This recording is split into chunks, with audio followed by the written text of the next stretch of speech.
семејното насилство, фемицидот се постари од самиот капитализам, да не биде дека само алудираме на тоа дека се случува во капитализмот, но факт е дека капитализмот како концепт, како систем генерира насилство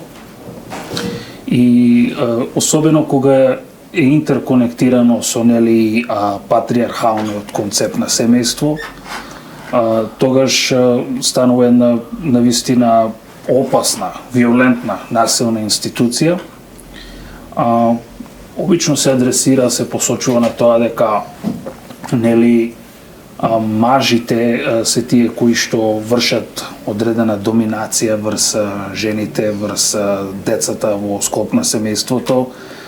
кои тие го спроведуваат тоа насилство, што во гледна точка и статистички гледано точно е тоа дека е така. Па еве